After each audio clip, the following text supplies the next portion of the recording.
충북도에 강화된 사회적 거리두기 2단계가 연장되면서 유흥시설 영업이 다시 금지됐습니다.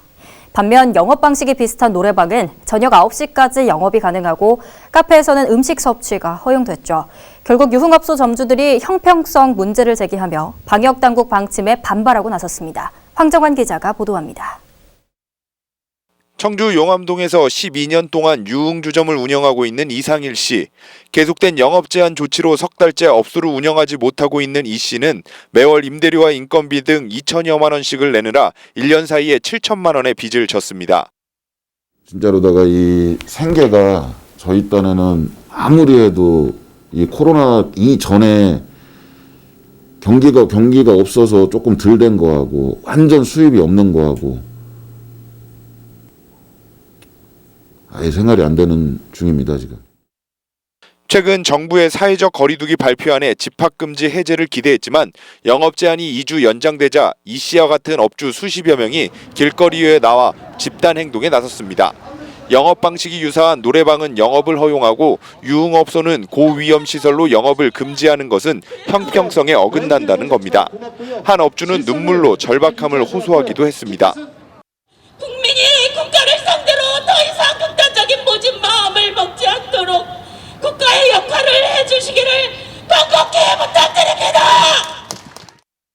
업주들은 생존권을 위해서라도 즉시 집합금지 해제를 촉구했고 강제 휴업에 따른 손실보상을 해줄 것을 충북도에 요구했습니다. 영업을 지속해야 한다는 것이 아닙니다. 왜 저희 유흥업종만 차별 대우를 왜 하는 거냐는 그 말입니다.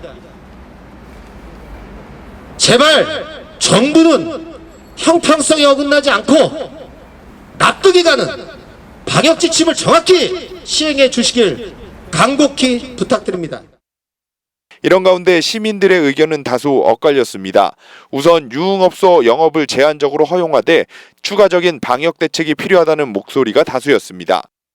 정부가 좀 유도리 있게 협의를 해서 무조건적으로 이렇게 막는 것이 아니라 협의를 통한 어떤 정책을 도출해내는 게 맞지 않을까. 유흥업소도 그냥 자유롭게 갈 수 있게 하되 방역수칙이랑 거리두기를 잘 시행하면서 운영을 하는 게 좋다고 생각합니다. 코로나19 심각성을 고려해서 현행 지침을 유지해야 한다는 의견도 있었습니다. 코로나가 우리나라는 조금 안정됐다고 하는데 세계적으로 안정됐다고 볼 수가 없거든요. 그런데 그게 또다시 심각하게 될 수가 있으니까 글쎄 유지는 했으면 좋을 것 같아요. 너무 개방적으로 영업을 하게끔 하는 것보다. 도내 유흥주점과 단란주점은 약 1,350여 개, 다수의 유흥업소 점주들이 집단 행동을 이어가고 있는 가운데 충북도는 도 차원의 지원금 마련 등을 검토할 것으로 알려졌습니다.